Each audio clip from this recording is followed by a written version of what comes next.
राहुल देव जी कह रहे हैं भाई आप मिस रिप्रेजेंट कर रहे हैं, उन्होंने तो आपको कहा है कि आप हिंसक हैं शलभ त्रिपाठी। वो कह रहे हैं कि उन्होंने तो बीजेपी वालों को कहा है, आप उसको क्यों कह रहे हैं कि पूरा 70% भारत यानी सारे हिंदू हिंसक है? उन्होंने ये नहीं कहा।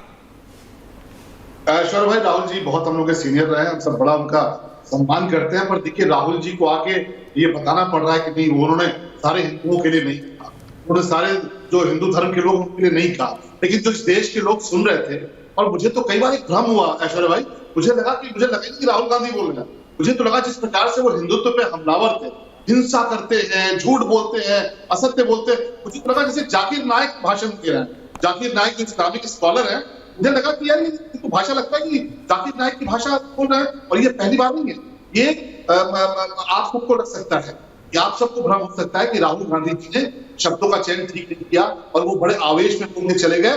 मैं कहता हूं कि राहुल गांधी ने जानबूझकर बोला है। क्या उनका इंटरव्यू अखबार में याद नहीं था कि मैं किसी प्रकार के हिंदुत्व में विश्वास नहीं रखता? क्या उनका इंटरव्यू लोगों को याद नहीं है? उन्होंने कहा कि जब मंदिर जाते हैं तो लड़कियों को छेड़ते हैं। क्या लोगों को याद नहीं है कि कांग्रेस पार्टी की सरकार ने कहा हिंदू आतंकवाद ऐश्वर्य भाई आप इतने सीनियर जर्नलिस्ट हैं, राहुल जी भी इतने सीनियर जर्नलिस्ट हैं, मैं पूछता हूँ हिंदू आतंकवाद नाम की टर्मिनोलॉजी, हिंदू आतंकवाद नाम का कोई फिनोमेना आपने क्या देश में सुना है? लेकिन हिंदू आतंकवाद किसने थोपा? सबसे पहले किसने कहा कि जो हमला हुआ था मुंबई के भीतर, कांग्रेस पार्टी ने नहीं कहा क्या इसमें आरएसएस के लोग हैं, इसमें बीजेपी के लोग हैं? और तब जबकि हम पूरी दुनिया से लड़ रहे थे, हम पूरी दुनिया के सामने पाकिस्तान को बेनकाब कर रहे थे, हम पूरी दुनिया के सामने पाकिस्तान स्पॉन्सर्ड जो टेररिज्म है उसको बेनकाब कर रहे थे, तब कांग्रेस पार्टी हमारी धरती पर बैठ के पाकिस्तान को आतंकवादियों की मदद कर रही थी। ये कहते हैं साहब हिंदू आतंकवादियों का काम था। शलभ जी रोक रहा हूं, आपको माफी चाहता हूं, आपका ऑडियो गड़बड़ हो रहा है। शलभ मणि जी आपका ऑडियो गड़बड़ हो रहा है, रिकनेक्ट कर रहा हूं 10 सेकंड में, लेकिन मैं तब तक रेणु जी आ रहा हूं, रत्नाकर जी आ रहा हूं, भाटी जी आ रहा हूं, मैं जरा स्टूडियो में मेरे साथ विजय जी और रामकृपाल जी हैं। रामकृपाल जी आपके पास पहले आ रहा हूं। राहुल गांधी ने जो कहा उस पर अश्विनी वैष्णव ने कहा कि 2010 में ये इनकी सोच है कांग्रेस पार्टी की। पी चिदम्बरम ने कहा था हिंदुओं को आतंकवादी बताया था। 2013 में सुशील कुमार शिंदे ने हिंदुओं को आतंकवादी कहा था। 21 में राहुल गांधी ने हिंदूवादियों को देश से बाहर निकाल देना चाहिए ये कहा था। 24 में यह कह दिया कि हिंदू समाज हिंसक है। हालांकि अब कांग्रेस कह रही है कि उन्होंने बीजेपी को कहा, हिंदुओं को नहीं कहा। Ramkripal ji, how do you see all of this? देखिए ऐश्वर्य जी, शुरू में आपने जो जितनी बातें कही हैं, मैं उसी बातों को सही मानता हूं जो आपने सारी चीज़ें कही, मैं उनको दोहराना नहीं चाहता। मेरा ख्याल ये है कि एक लंबे दौर तक मैंने देखा है संसद में किस तरह के बयान दिए जाते थे विपक्षी नेता की तरफ से और सत्ता पक्ष के तरफ से, बहुत सारा हुआ है। तो हम तो एक उस तरह का एक भरोसा रखते हैं कि सदन में, संसद में और सड़क और संसद में फ़र्क होता है। सड़क पर आप ये कह सकते हैं कि एमएसपी एमआरपी में फ़र्क नहीं आपको पता है तो आप भाषण दे सकते हैं, लेकिन संसद में जब आप जाएंगे तो आपको एक अधिकार मिला है, लेकिन अधिकार के अनुपात में जिम्मेदारियां बहुत ज़्यादा होती हैं। जब आप पूरे विपक्ष को जी, आप एक जो है प्रधानमंत्री के बिल्कुल बरक्स माना जाता है, लीडर अपोजिशन जी, तो कहीं ना कहीं थोड़ी बहुत जिम्मेदारी। लेकिन रामकृपाल जी, राहुल गांधी के साथ आयरनी ये है कि वो अपने आप को प्रूव करने निकले हैं। नहीं, मैं यही कह रहा हूं, वो ऐसे 50 वर्ष के व्यक्ति हैं कि उनको अपने आप को प्रूव करना है। मेरा ये कहना है वो हर बार फेल होते हैं, वो अभी भी होंगे, तो वो अपने प्रूव करने के चक्कर में मुझे लग रहा है वो और गड़बड़ करके। नहीं, मैं केवल यही कह रहा हूं, उनका जो टीचर है जो उनको गाइड कर रहा है कि बेटा देखो तुम डिटेल में जा नहीं सकते हो, शिव जी की तस्वीर उठा लेना और ये कर देना, गुरु नानक देव जी की तस्वीर उठा लेना तो ये बोल देना, ये उनको गाइडेंस है नहीं मिल रही। वो बिल्कुल एक तो जो जिस तरह से पोस्टर उठाए गए सारी चीजें, खैर मैं उस पर रत्नाकर जी आ रहा हूं। मेरा केवल ये कहना है कि जिन मुद्दों को आज राहुल गांधी ने उठाया जी, उन सारे मुद्दों पर बराबर, जैसे उन्होंने 17 की नोटबंदी का मामला किया, 17 में नोटबंदी को 2019 के चुनाव में, 2017 के चुनाव में जी, उसे रेफरेंडम माना गया था। हाँ। अग्निवीर का मुद्दा पूरी तरह से छाया रहा, हर जगह सड़क पे बात हुई। वो सारे इन्हीं मुद्दों पर अभी आप इलेक्शन लड़के आए हैं और 4 जून को एक निर्णय आया है। मेरा ये कहना है कि विपक्ष का बहुत अधिकार होता है, लेकिन बहुमत का भी सम्मान होना चाहिए।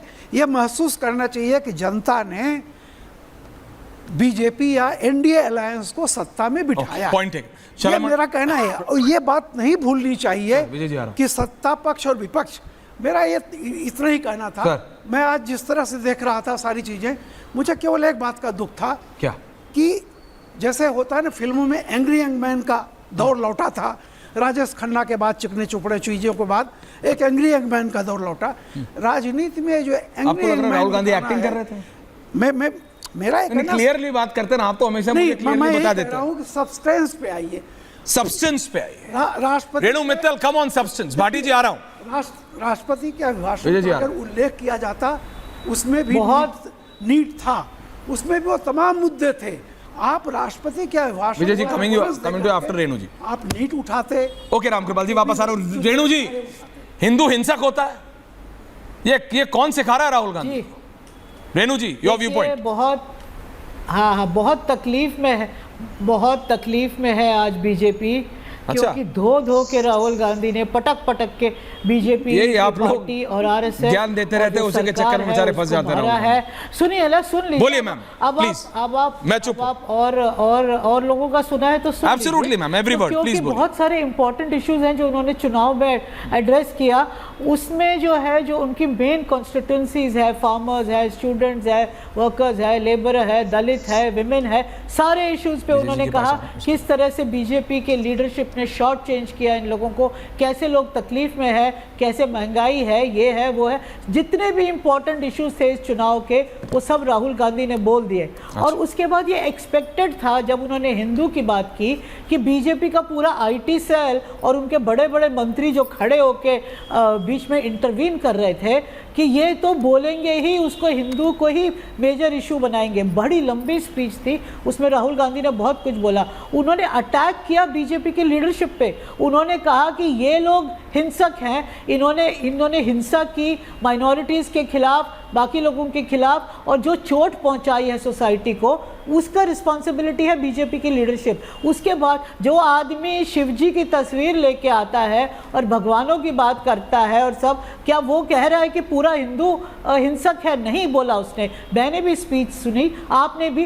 तो इसको जो है सिलेक्टिवली मत देखिए और सिलेक्टिवली मत कोट करिए, क्योंकि ये तो आदत है बीजेपी की कि धीरे धीरे मेन इश्यूज को साइडलाइन करके, जो एक हिंदू का इशू खत्म हो गया, हिंदू मुस्लिम कर लिया ना प्रधानमंत्री ने, देख लिया नॉर्थ इंडिया में क्या इसका इंपैक्ट हुआ, लोग फेडअप हो गए हैं। ओके। हर समय हिंदू हिंदू हिंदू, मुस्लिम मुस्लिम मुस्लिम। ओके रेणु, शलभ जी आपका ऑडियो ठीक हो गया। Vijay ji, I want your interjection, और उसके बाद शलभ जी, भाटी जी, रत्नाकर जी आ रहा हूं। आप तीनों के पास। विजय जी, आपका व्यू पॉइंट। आपने सुना राहुल देव जी को भी, जो कह रहे हैं कि भैया चॉइस ऑफ वर्ड्स, बोलना बहुत सोच समझ के पड़ेगा, और आपने रेणु जी को कहा कि बिल्कुल ठीक जा रहा है व्यक्ति। राहुल जी जो बात कर रहे हैं वो बिल्कुल ठीक बात है, लेकिन एक कुल ओवरऑल समझना चाहिए कि बिल्कुल आज ठीक जा रहा राहुल गांधी जी का ठीक पहला है। विपक्ष के नेता के तौर पे पहला भाषण था उनका जी। पहली बार, तो सारा देश उनको देख रहा था। और एलओपी के तौर पर एक ये अधिकार भी है कि आपके पास पूरा मौका है, और दूसरी बात, राष्ट्रपति के अभिभाषण पर वोट ऑफ थैंक्स पर उनको बोलना था, तो समय भी पूरा उनके